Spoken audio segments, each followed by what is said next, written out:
Good evening. Tonight I want to talk about the debate we've been having in Washington over the national debt, a debate that directly affects the lives of all Americans. For the last decade, we've spent more money than we take in. In the year 2000, the government had a budget surplus, but instead of using it to pay off our debt, the money was spent on trillions of dollars in new tax cuts, while 2 wars and an expensive prescription drug program were simply added to our nation's credit card. As a result, the deficit was on track to top $1 trillion the year I took office. To make matters worse, the recession meant that there was less money coming in, and it required us to spend even more on tax cuts for middle-class families to spur the economy, on unemployment insurance, on aid to states so we could prevent more teachers and firefighters and police officers from being laid off. These emergency steps also added to the deficit. Now, every family knows a little credit card debt is manageable. But if we stay on the current path, our growing debt could cost us jobs and do serious damage to the economy. More of our tax dollars will go toward paying off the interest on our loans. Businesses will be less likely to open up shop and hire workers in a country that can't balance its books. Interest rates could climb for everyone who borrows money: the homeowner with a mortgage, the student with a college loan, the corner store that wants to expand. And we won't have enough money to make job-creating investments in things like education and infrastructure, or pay for vital programs like Medicare and Medicaid. Because neither party is blameless for the decisions that led to this problem, both parties have a responsibility to solve it. And over the last several months, that's what we've been trying to do. I won't bore you with the details of every plan or proposal, but basically the debate has centered around 2 different approaches. The first approach says, let's live within our means by making serious, historic cuts in government spending. Let's cut domestic spending to the lowest level it's been since Dwight Eisenhower was president. Let's cut defense spending at the Pentagon by hundreds of billions of dollars. Let's cut out waste and fraud in healthcare programs like Medicare. And at the same time, let's make modest adjustments so that Medicare is still there for future generations. Finally, let's ask the wealthiest Americans and biggest corporations to give up some of their breaks in the tax code and special deductions. This balanced approach asks everyone to give a little without requiring anyone to sacrifice too much. It would reduce the deficit by around $4 trillion and put us on a path to pay down our debt. And the cuts wouldn't happen so abruptly that they'd be a drag on our economy or prevent us from helping small businesses and middle-class families get back on their feet right now. This approach is also bipartisan. While many in my own party aren't happy with the painful cuts it makes, enough will be willing to accept them if the burden is fairly shared.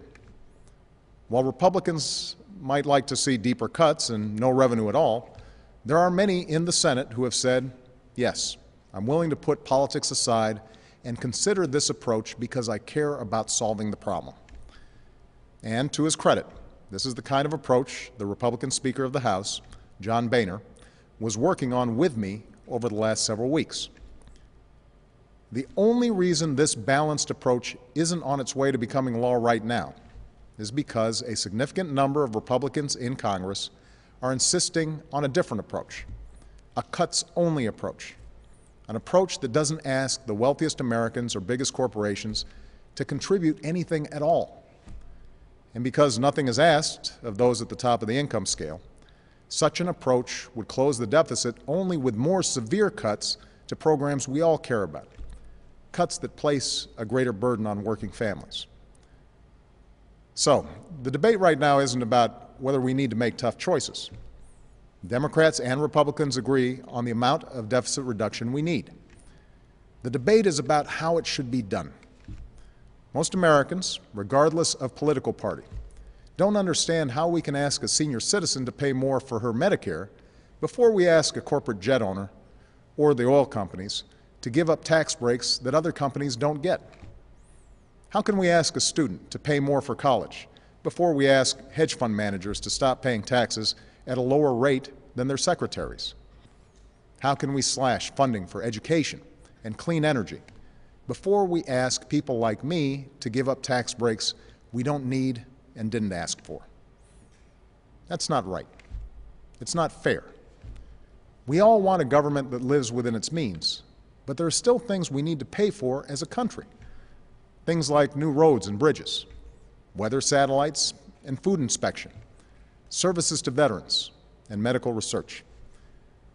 And keep in mind that under a balanced approach, the 98% of Americans who make under $250,000 would see no tax increases at all. None. In fact, I want to extend the payroll tax cut for working families. What we're talking about under a balanced approach is asking Americans whose incomes have gone up the most over the last decade, millionaires and billionaires, to share in the sacrifice everyone else has to make. And I think these patriotic Americans are willing to pitch in. In fact, over the last few decades, they've pitched in every time we passed a bipartisan deal to reduce the deficit. The first time a deal was passed, a predecessor of mine made the case for a balanced approach by saying this: would you rather reduce deficits and interest rates by raising revenue from those who are not now paying their fair share, or would you rather accept larger budget deficits, higher interest rates, and higher unemployment? And I think I know your answer. Those words were spoken by Ronald Reagan.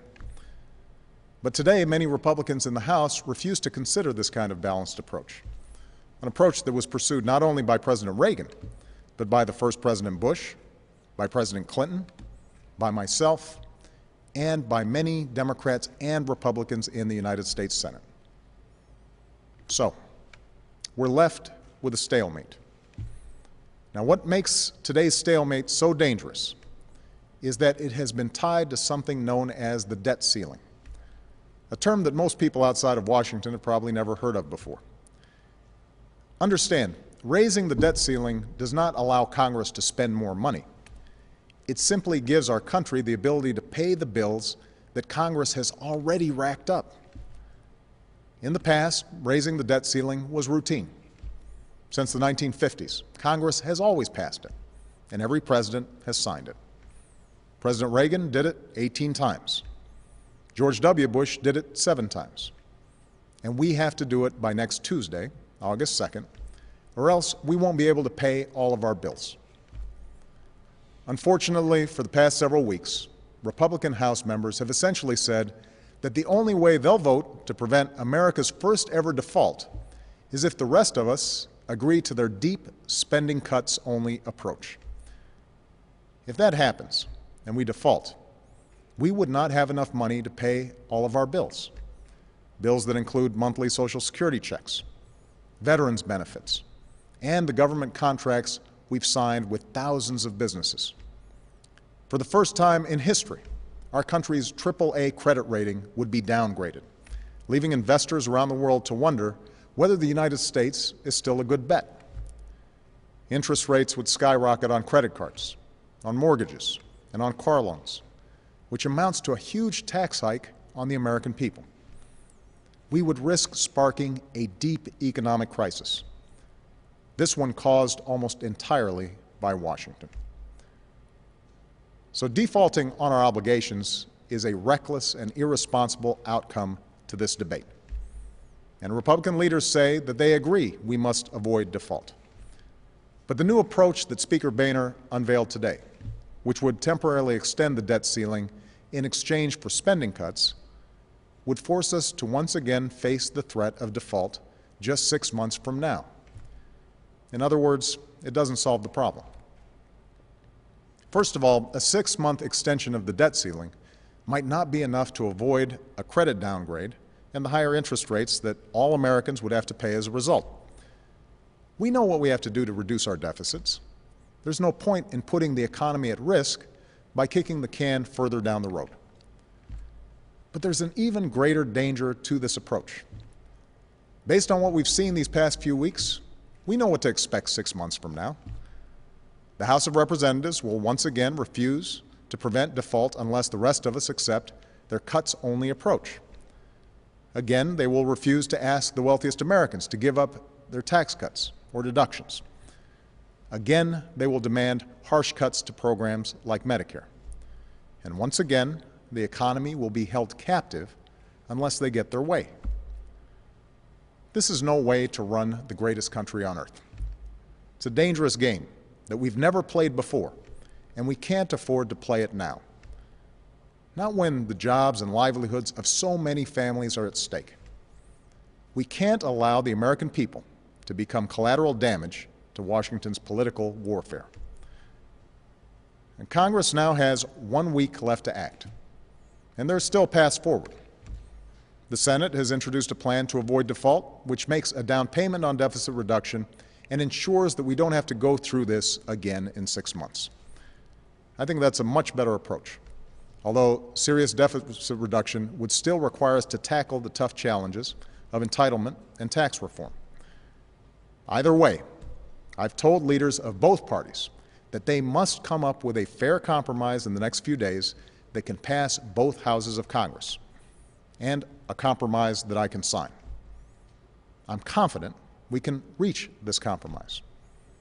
Despite our disagreements, Republican leaders and I have found common ground before, and I believe that enough members of both parties will ultimately put politics aside and help us make progress. Now, I realize that a lot of the new members of Congress and I don't see eye to eye on many issues, but we were each elected by some of the same Americans for some of the same reasons. Yes, many want government to start living within its means, and many are fed up with a system in which the deck seems stacked against middle-class Americans in favor of the wealthiest few. But do you know what people are fed up with most of all? They're fed up with a town where compromise has become a dirty word. They work all day long, many of them scraping by, just to put food on the table. And when these Americans come home at night, bone-tired, and turn on the news, all they see is the same partisan three-ring circus here in Washington. They see leaders who can't seem to come together and do what it takes to make life just a little bit better for ordinary Americans. They're offended by that, and they should be. The American people may have voted for divided government, but they didn't vote for a dysfunctional government. So I'm asking you all to make your voice heard. If you want a balanced approach to reducing the deficit, let your member of Congress know. If you believe we can solve this problem through compromise, send that message. America, after all, has always been a grand experiment in compromise. As a democracy made up of every race and religion, where every belief and point of view is welcomed, we have put to the test time and again the proposition at the heart of our founding, that out of many, we are one. We've engaged in fierce and passionate debates about the issues of the day. But from slavery to war, from civil liberties to questions of economic justice, we have tried to live by the words that Jefferson once wrote. Every man cannot have his way in all things. Without this mutual disposition, we are disjointed individuals, but not a society. History is scattered with the stories of those who held fast to rigid ideologies and refused to listen to those who disagreed. But those are not the Americans we remember. We remember the Americans who put country above self and set personal grievances aside for the greater good. We remember the Americans who held this country together during its most difficult hours, who put aside pride and party to form a more perfect union. That's who we remember. That's who we need to be right now. The entire world is watching. So let's seize this moment to show why the United States of America is still the greatest nation on earth. Not just because we can still keep our word and meet our obligations, but because we can still come together as one nation. Thank you. God bless you. And may God bless the United States of America.